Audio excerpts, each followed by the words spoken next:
Let's go to Queensland now, and joining us live is the Opposition Leader Peter Dutton. Peter, good to see you. Thanks for your time this morning. We'll start off with Ukraine because, as you'd be aware, Putin has launched a bloody and brutal revenge on Ukraine last night in response for a blown up bridge to Crimea. What's your response to the images that you've seen so far and what Putin's done? Well, Pete, the images are obviously horrific, and it's just the latest barbaric act from somebody that we know to be a person of evil intent. And the fact that Russia went illegally into the Ukraine to start with, the fact that they have already shelled hospitals and residential blocks, places where people are gathering, just shows the depravity of somebody like Putin, and the world pressure needs to continue to mount. I know that there are a lot of ways in which countries seem to be able to get around the sanctions that are in place. There should be a renewed call for countries to stop that economic activity, to starve Russia of that economic support. That's the most important pressure that we can apply now, but everybody wants to see Russia out of Ukraine and allow these innocent men, women and children to get about their lives again. OK, so just to back up on that point, do you want sanctions intensified? Is that what you're saying there? I think there should be a renewed look at the sanctions that are in place, the effectiveness of them, and whether some countries are subverting the rules that are in place at the moment. I understand the need for energy sources, particularly in Europe, but the reality is that we need to put as much pressure and renewed pressure on President Putin, and I do think there needs to be a fresh look at the sanctions that are in place, whether additional sanctions need to be applied, but certainly to make sure that the existing sanctions are being honoured by all countries. And that is something that we've obviously signed up to when we were in government from day one, and we would support any pressure that the Albanese government could bring to bear in this situation with international partners. Australia, and you are part of this too, has been generous in its response. What more should our government send to Ukraine? Well, I think we should work very closely with the ambassador here, who obviously has the ear of the President, and listen very carefully to those requests. I don't know what additional equipment's been sent since May, because the government's been quite guarded about that. We were certainly very open when we were in government about what we had sent, not the specific details of the weapon systems, but certainly a dollar value as to what we'd sent, the number of Bushmasters. And I know that there will be pushback within the system to perhaps wind back, given that this will be a prolonged battle and that the asks will continue over a period of time. But I think the Defence Minister, frankly, really needs to stand up and explain what has been delivered and what's in the pipeline, because I fear that there has been excuse me, a slowing down of the level of assistance, and I think that is of concern. The Ukraine deserves our support, and we should redouble our efforts. Right. If that's what they're asking for. Yeah, Richard Marles, he was on the program last hour, and he said there are options that they are looking at the moment. One of the options I put to him is whether or not we should send troops to actively go, military personnel to go and train Ukrainian troops. Other countries are doing that at the moment. Is that something that you would support? Well, I don't support the deployment of troops onto the ground in the Ukraine. I think that's obviously a provocative act, and it's not an act that other countries have taken either.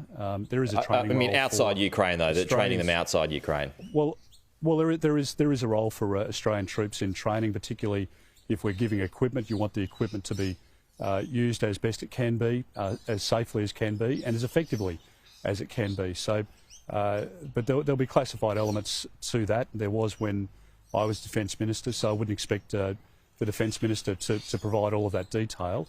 But I do expect Richard Marles to step up and provide information about what's been provided since the Labor Party was elected in May. I fear it's not enough, and I hope that it can be more. On defence, Labor claims it inherited a mess from you when it comes to procurement. Projects committed under your government saw cost blowouts and an accumulative 97 years' worth of delays.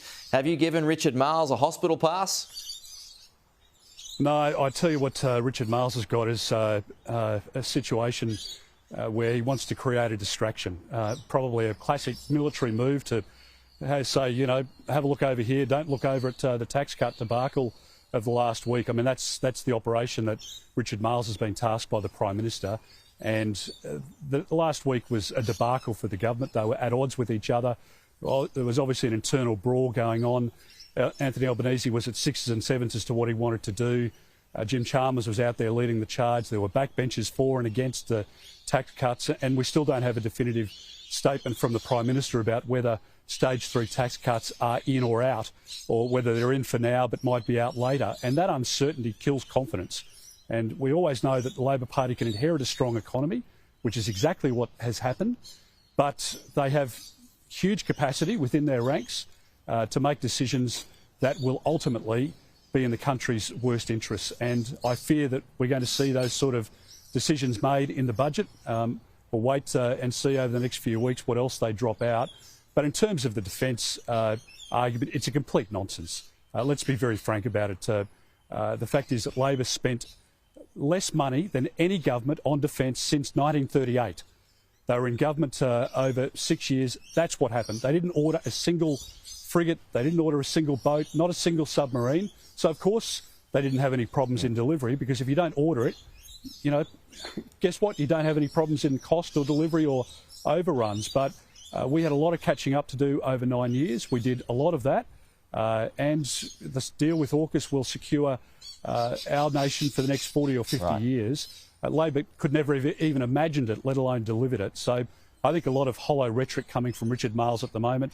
He's been in the office for 5 months. All he's done is commissioned review after review and hasn't actually made any decisions himself, except, of course, to appoint Stephen Smith to conduct a review of defence spending, the same Stephen Smith that presided over the lowest level of spending in defence since 1938. Did Labor get HMAS Choules into service, though?